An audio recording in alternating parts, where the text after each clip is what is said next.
Hey guys, welcome to the Positive Experience podcast, where we look at the good, the bad and the ugly in living your best life. Today's segment is on the H.E.A.D'S. The acronym stands for Health Experts and Disruptors. Let's dive in.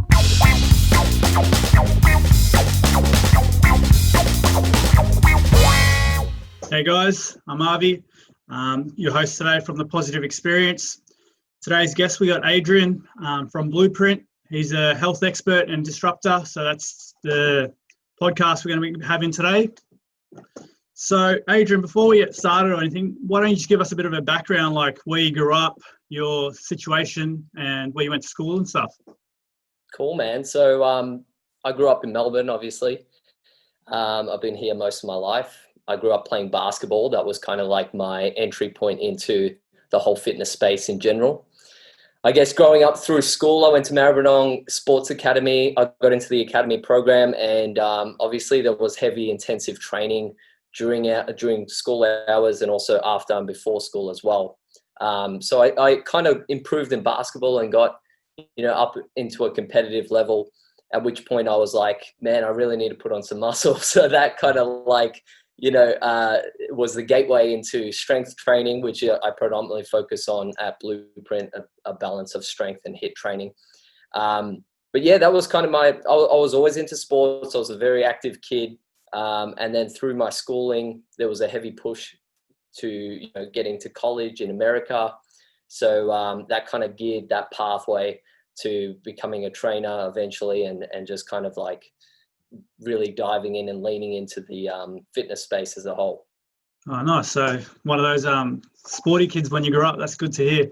What'd you do before you actually went into what you're doing right now? What were you doing before that? You mentioned you're doing basketball. Was that your full-time gig, or were you doing part-time work somewhere? Or yeah, no, a combination of things, man. So I got out of school. I was always a big dreamer, like as a kid. So I got out of school, and I was kind of told by peers and my teachers that I was quite good at mathematics and quite good at physics. So I said, what the hell, I'll go for electrical engineering. And I actually got into Melbourne University on their Bachelor of Science.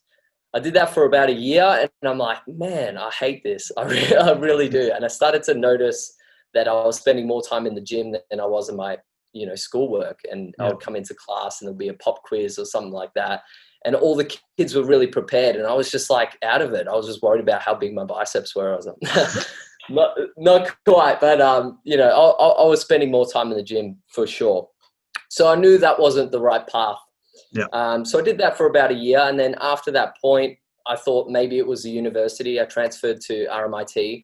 I feel like this is kind of like the typical uni story. Anyway, I transferred to RMIT. Did that for about 6 months, and I was like, I don't think electrical engineering's for me. So despite popular opinion from my parents and whatnot, I dropped out. And I thought, I'll start a trade. Maybe I can, maybe it's just the fact that I need to do this practically. I'm not good with theory. Mind you, I was good in class, but it was just a matter of not enjoying what I was doing in class. So I started my electrical engineering, my trade as an electrician, working for my brother-in-law. He owns a theatrical company. They install like steelwork, electrical light beams and stuff like that in theaters. So I started working there. About 5-6 months in, I was like really depressed, started hanging around the wrong crowds, was just not happy with where my life was going. But I was still working. I was still showing up for work and whatnot. And then, 6 months down the track after that, I was like, you know what, I'm just going to drop this whole electrical engineering thing. It's definitely not for me. So I'm going to go enjoy myself. And I took up bartending, man. And, I was bartending. I made some friends bartending. We tried to start a clothing business. So this is a lot of things. I hope you're following along here. But yeah, after the clothing business failed, that was probably 3 months in. I thought, what the hell? I'm going to start personal training. And it kind of came to me. I didn't really go to personal training, but well, that's a bit too far ahead. You asked me what I was doing before personal training. So that's pretty much in a nutshell what it is. That's pretty good. So you got like a wide experience, had a taste of every other cuisine pretty much, like you go to a restaurant, and you did that with the job field. So that's great. So and you picked what was best for you. So were you training at the time? During all those times, you're still in the gym going hard? Well, that was the thing. So like the most consistent thing in my life was training at that point. And I started to pick up on that trend and just go, okay, no matter whether I'm, really depressed with myself or really happy or working, not working, I'm still in the gym.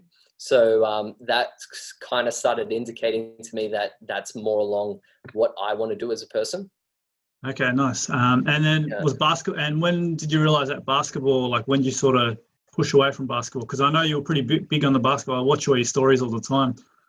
Yeah, man, I still love it. You give me a basketball today and it's like I'm a kid. Like I'll be at the court for hours. But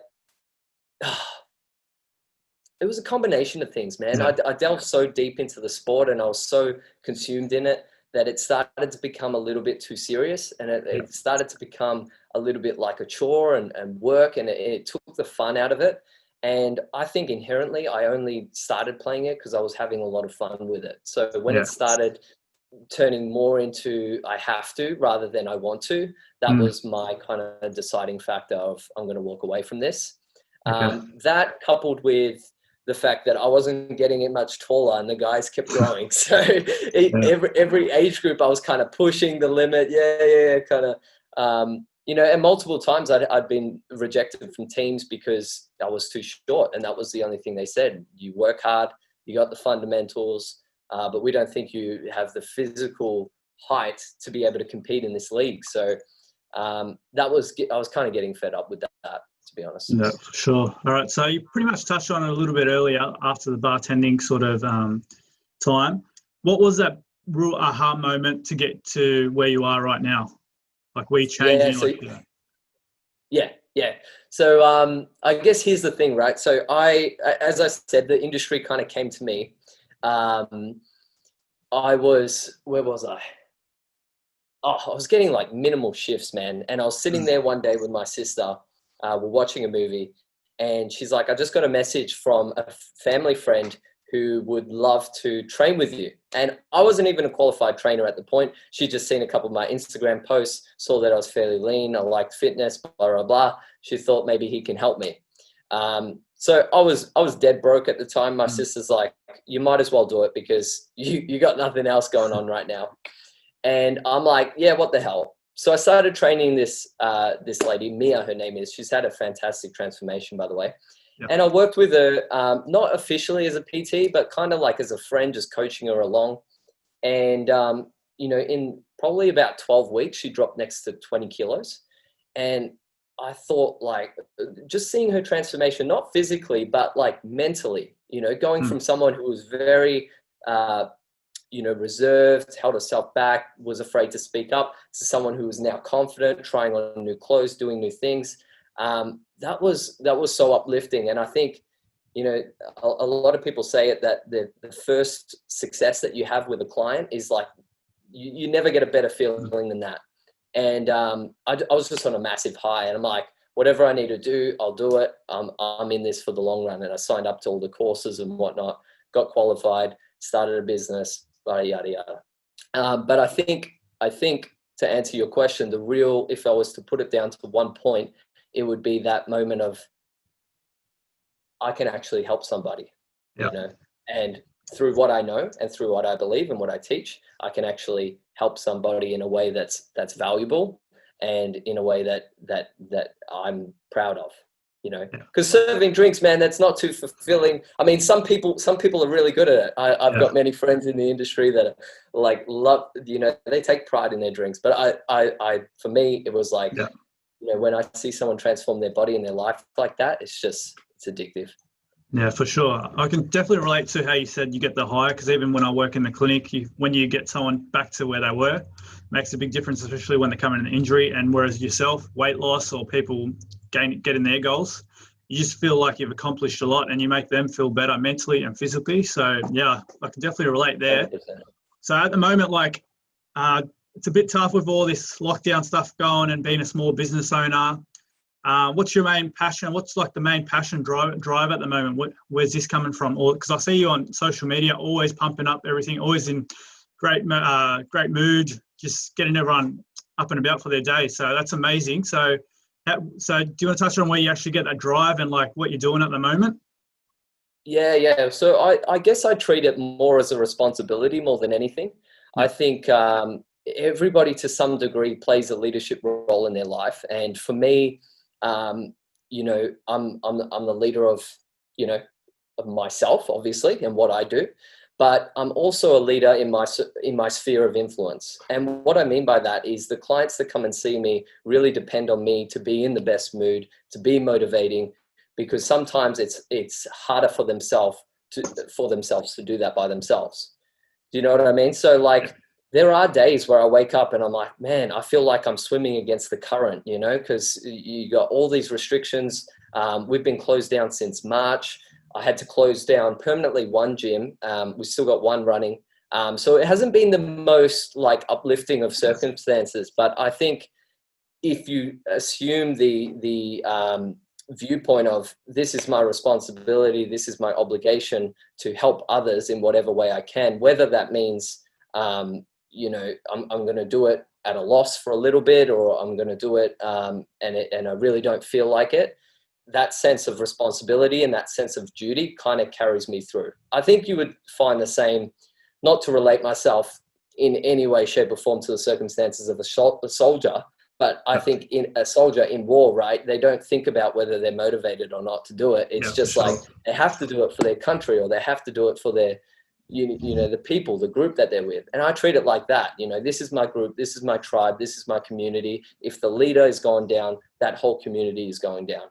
Yeah, for sure. Yeah, that's a great way to look at it, I suppose. That's what we have to do in the clinic as well. When people come in, we have a responsibility to help them know what's going on and actually rehab them, or whatever the situation is with the injury, mentally, physically. So I can definitely relate, and how you, I think that's a great point, the responsibility instead of finding the motivation to do things, because the responsibility and discipline outweigh motivation in most times, because sometimes you're going to have highs, sometimes you're going to have lows. So with all that being said, how do you normally plan your day or week with all this stuff going on, especially during isolation? Yeah, so 3 simple words, man. Be, do, have. Okay, so what I do is I reverse engineer whatever I want in life, and this is based on, you know, how I set up and started my business, how I get my workouts in. You know, if I'm in isolation, what I do is I look at what I want to have, right? So you could do it as a 12-week time frame, you could do it as a 6-month time frame, whatever you like, but just as long as you know clearly, okay, by the end of 6 months, I want to have, you know, for instance, myself, moved my business completely online, servicing X, Y, and Z clients, you know, getting X amount of workouts in, you know, I want to have a shredded physique, you know, I want to have very athletic, you know, fitness level. So this is what I want to have. And then I reverse engineer that to say, okay, what do I need to do in order to have those things? So I'm starting to work out the actions required to do that. Okay, do I need to promote? Do I need to, you know, eat healthy? Do I need to make sure that I get my workouts in? Do I need to make sure that I'm seeing my chiro or my physio and they're sorting me out when I get injured or whatever? And then I reverse engineer that one step further and say, who do I need to be in order to do those things, in order to have those things? Well, I need to be a leader. I need to be a trainer. I need to be someone who's responsible. I need to be someone who takes care of business. So then I'm locked in, man. Like, I know who I need to be, I know what I need to do, and I know what I'm going to have at the end of that. And 99.999% of the time, it works out. And if you get your estimation of effort right, that's another thing as well. Because obviously you can't say, I want to have a banging body and I just want to work out once a week or something like that. So if you get the calculations right, then it's pretty much guaranteed that you'll hit it. But that's how I work out, you know, what do I need to do, and then in what time frame to be able to reach that goal. Nice. So I really like that, how you broke it down into those components. Makes it a lot more simpler, especially for the listeners. Be, do, have, and you start from what you want and then what you can do, and then you got to be that person. It's pretty easy when you break it down like that, Adrian. So thanks for that. Yeah, man. No, look, try it, dude, because most people miss that last step, who I need to be. And that's the most important part, because if you're not being a leader, you're not going to do what a leader does, and you're not going to have what a leader does, right? Or if you don't assume that, if you don't say, I am now a fitness enthusiast, that you're not going to do the right things and ultimately have a fit body, Yeah, for sure. All right, I think you touched on it a little bit earlier about being a soldier. Do you have any personal war stories or any injuries or like a setback that really sort of set you back, and like the lesson you sort of pretty much learnt from it? Yeah, so not a physical war story. I will mention, even though my clients do call me Sergeant Age, I'm not actually a sergeant, so I think I should put that little disclaimer there. But yes, one of the biggest setbacks that I had happened about 2 years ago. And being in the field of physio, you'll know this all too well. You've probably heard it 1,000 times by different people. But I was lifting a heavy deadlift. A combination of things. I was just out of contest prep for bodybuilding, so my body was heavily depleted. And I just went for a 1 rep max deadlift, which I wouldn't advise you to do at all if you're like cutting on that level. I think I was about 4 or 5% body fat at the time. Went for a 1 rep max, sumo deadlift, and then boom, disc bulge. So I never had any back issues in the past. I'd never had any really bad negative kind of injuries. But I think it was the next day or probably the day after. The next day I was a bit tight. The day after I couldn't lift my leg. And I was like, holy smokes. Like, I don't know what had happened. I called, my friends who, some were chiros, some were osteos, just called everybody like, what is happening to me? I don't know. And it finally, the evidence started showing that it was a disc bulge. I later got scans to show that. But for 12 weeks, it took me from when I would get out of bed at 4 a.m. To 12 p.m. in the afternoon to start feeling comfortable walking. It was like extreme amount of tightness and shooting down my leg. It was just extremely painful.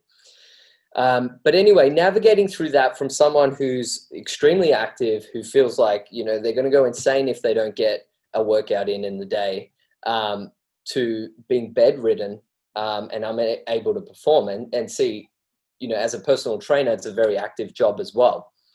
So I think, that transition from all this activity to no activity really got me down, and something on a new level. And I anybody who's been through a similar thing can relate to that. It's very depressing. You feel like, you're inhibited and you're stopped and you can't do the things that you normally do. But coming out of that, I guess 2 things happened.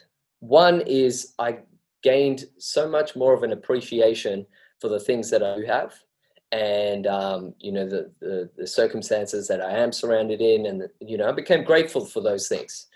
And the second thing was quite opposite, was and I adopt this throughout my life, is don't be so serious. And what I mean by that is, obviously you have to be a little bit serious to some degree. You got to pay your taxes and you do what you need to do in the day, but taking the weight off the consequence, like, I guess, big deal. I had an injury. My body's young enough to recover, and I'll get back to it, which I am now. So kind of changing my perspective on things and going, well, is this problem that I'm feeling so emotionally attached to and so, angry about, or whatever it is it really that big a deal in the bigger scheme of things? And for the most part, it's, that's a no. So, I mean, I've got food on my table, I've got a roof over my head. These are the things I'm grateful for. So that level of appreciation kind of is what came out of that little war story. Yeah, for sure. Because you only really learn those kind of things when you actually go through the actual war, when you go in battle, pretty much. Because otherwise, you don't appreciate the little things. Like even speaking to a lot of people, going being in isolation at the moment has made them appreciate all the little things like going out for dinner, going out for mates, socializing, and it's just put everything into perspective how easily stuff can be changed. And the main things, like you mentioned, is as long as we got the necessities like a roof over the head, food, we're doing pretty well for ourselves. So I think when you take a step back and look at what's going on, it makes a big difference. So yeah, it makes a lot more sense, and that's a great lesson for the listeners as well. So to touch on, is there any tips or tricks for the audience, like a top 3 or something for the audience that are listening, maybe a do-it-yourself at home workout? Because I see you posting plenty of that stuff on your Instagram. Yeah, any man. top 3, yeah. Yeah, look, my top 3 would be, get your steps in. So if you're at home, this is especially important. Aiming for a good amount of activity level throughout the day. I normally recommend about 10,000 steps, and it's super easy to track. Like if you've got an iPhone, it tracks it on the health app. You just have to have it on your pocket, or if you've got an Apple Watch, that makes it really easy as well. But getting as just a bare minimum 10,000 steps would be the ideal kind of situation. Even if it's, and I got a tip from a friend of mine who's also in the industry. But what he says when he's at home, because the weather's bad or something like that, standing in front of a TV, watching a documentary, and literally just putting like a little aerobic step in front of him.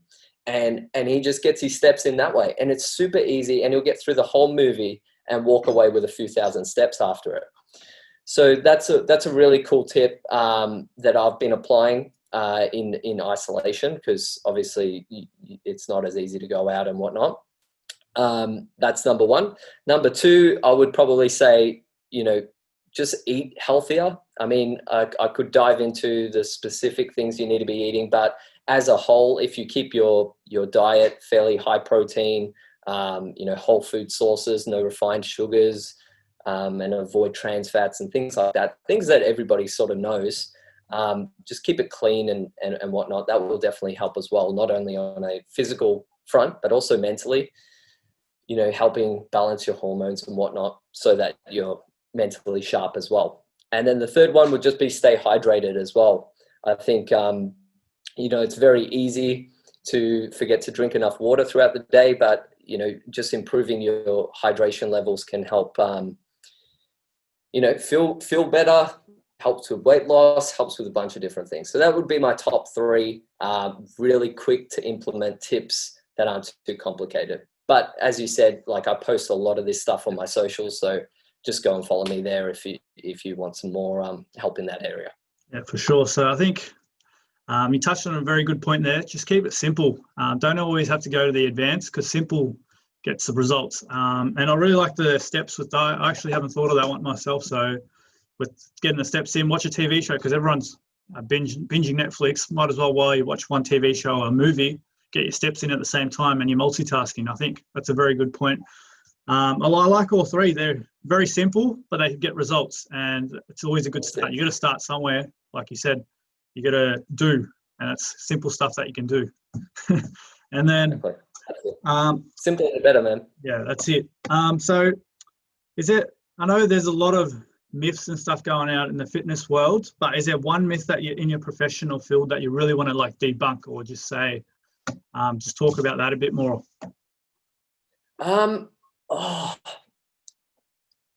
You know what I would say? I would say probably any one diet, and this is kind of a broad myth, right? And it can apply to pretty much any diet. Any one diet is more superior than another. Now, why I say that is because what I don't like to see most is food faddists, right? People that ride the fads of the diet industry, and not the people themselves, but the people marketing it, because often the research and the studies that support those diets and stuff are skewed, or they're positioned in a way to look more favorable towards that particular diet. But the biggest thing is don't buy into like the hypey fad diets, the ketos, and I'll probably get shot by this. You say one thing and half the room loves you, or half the room hates you. So the ketos, the Atkins, all this stuff, right? I don't think they're more superior as a diet to any other form of dieting.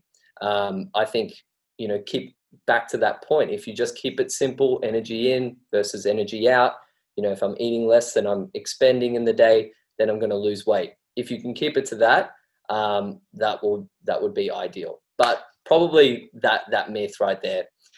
The main thing with dieting and following a meal plan is practicality. It's how well you can stick to it. If keto works really well for you, then great, it works well for you and use it, okay? But it's not superior to other diets because, it might work well for you, but not another person. So if you can stick to it, it's generally better. Yeah, no, I definitely agree. If you follow Lane Norton, one of the greats in nutrition, he says the exact same thing. What diet's superior to you is what works best for you and what you're going to stick to. And I think that's pretty much hits the nail on the head because everyone's like, oh, vegan, you got to go vegan, like that with that Game Changer documentary. Oh yeah, man. It just takes one of those movies to swing the whole audience of that kind of like, guys that are just following whatever the marketing says. Yeah, pretty much. But people get really stuck, man, because they start keto, and it upsets me because they start keto and they don't really know how to do keto properly. And they start intermittent fasting and they don't know that, it's going to deplete electrolytes and they don't start, simple things like that, which if you were very well educated in the area, you would understand. But I think anything that is too complicated to understand or too complex, too many factors, you have to have a bunch of supplements in order to support the diet. It's just moving on into complexity and away from simplicity, and it's not going to give you a sustainable result. Yeah, for sure. So that's why I always encourage people starting out. It's the worth of time investing in a good coach like yourself. Just get into the basics and just understanding what like foods or what's the best thing to go for and what suits you. Because at the end of the day, you're going to get results from something that's consistent, not where you do a 3-month keto and you don't like it and your motivation, energy is all gone, training's off the not training. So I think it's all comes down to you, like you mentioned. And that's a great myth that you've pretty much debunked for our listeners. So thanks for that, Adrian. No worries, man. All right. We're on towards the end. We're just going to change up the topic a little bit. I'm just going to ask a couple of quick fire questions. Could be anything. We'll go straight into it. Are you an iOS or are you an Android? iOS, man. Back to simplicity. I think it's just easier to work with. I think it's just easier to work with. Right, do you prefer to dine in or do you prefer delivery? Dine in. Hell yeah. 100%. Yeah. All right. What about Nepal or New York? Oh, man. That's hard because I would say like, I like a combination of city life and outside life as well. But I'll probably say New York for that one. I love Americans. Who is your favorite superhero and why? That's a good question, man. I think as a kid it was Batman. As a kid it was Batman for sure. I think as I've grown up, it's kind of probably Thor, because Chris Hemsworth is just like a monster physique in that. So I love that. But I'd probably say Batman, to be honest. That was my childhood aspiration, to be the Batman. Yeah, for sure. All right. Thanks for that. Let's get back into it with chatting. So what is some advice you would give to someone wanting to pursue like a career similar to yours? First thing, get started. I see so many people that are like stuck in on a maybe. Should I do it? Shouldn't I do it? The first piece of advice is just get started. Whatever it is, pay for the course. Ask your friends about it. Ask people who's in the industry. But just get started, get your qualification, and get straight into the practical side of things as well. I don't think any one theoretical course is going to help you as much as getting in there and working with someone, troubleshooting their problems, learning from your mistakes, making mistakes, These are all part of the learning experience. So I think ultimately, if you can close the gap on the time between starting and getting in the industry, you'll be much better off. So just aim to get in as quickly as possible. All right, cool. That makes back to where we go. Simplicity and just getting started makes a big difference, because when you're sort of thinking around, should I do this? 6 months later, you're still thinking, whereas those 6 months could have been used with growth and already been in the space and getting all the work done. So that's a great advice. Just get started. So I like that one. Keep it simple, but straight to the point. Man. Yeah. All right. I've had the privilege of working with a lot of, say, middle-aged men and women, and the biggest, I love to learn off people, people of all walks of life, and the biggest thing I hear is in that kind of demographic is, I wish I did that, or I regret that I didn't do that. And I think the faster you can just make a decision and learn from experience the consequence, whether it's good, whether it's bad. You move forward faster in life, rather than sitting in maybe I'll do it, maybe I'll wait till, and I say this to people looking to sign up as well. It's like, you want to try and help them make a decision fast. So like they don't get stuck in a maybe for years. I've had people sign up who said, I've been watching you for a year, and, I've just been kind of wondering whether I should. I'm like, man, if you came to me a year ago, you wouldn't have that problem now, So anyway, that's my spiel on it. That's pretty much, that's pretty much trial and error, and that's how you really learn. Once you get started, you make mistakes, you're bound to make mistakes, and as you get into it, you come out a better person a year later. But if you're still thinking about it a year later, you pretty much haven't moved. You're stuck where you were. So, Precisely. Yeah, so on the finishing end, tell us something that you'd like to share with the audience, any seminars or promotions or any discounts or anything that's going on with Blueprint or anything else. Yeah, so currently what we've got online Zoom classes, and we have online personal coaching as well. So these two services, one is obviously a group class where you tune in and you work with myself and my team in a fun kind of like body weight circuit. And then the other option is, if you want a more kind of tailored approach, is the personal coaching, where I pretty much send you out a questionnaire, you fill it out, get it back to me, and I build you a program for that. And then we work together on that program, making sure A, you do it, and B, you're getting the result that you wanted at the end of the day. So they're the two things that I'm offering at the moment. All you got to do is just hit me up on Instagram or Facebook, Sergeant Adrian on Instagram, SGT_AGE, and Adrian Caligiuri Coach on Facebook. So just hit me up on that if you want to get started with either of those. In terms of Blueprints reopening, we don't have a date, so there's no promotions or anything going on for that at the moment. Thanks a lot. So you pretty much answered my next question. Is Instagram the best way to reach you? So Sergeant_Age and Adrian Caligiuri Coach, are they the two best, or are you Facebook or email? Yeah, definitely those two. Instagram's probably, I'm more active on Instagram, I would say, and that's SGT_AGE, and you'll find me on Instagram. And yeah, just hit me up. I respond to all DMs in under 24 hours. So if you've got a question or anything like that, just shoot me a message and I'll get back to it.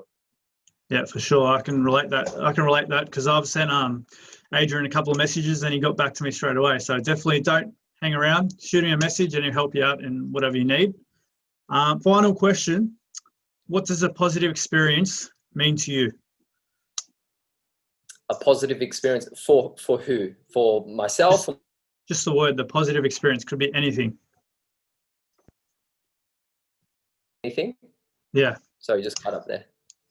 So the question was, what does a positive experience mean to you? When you hear those words, what's it mean to you? It could be to you in your life, anything. Okay. That's interesting. So I guess a positive experience would be, some form of achievement or accomplishment, or,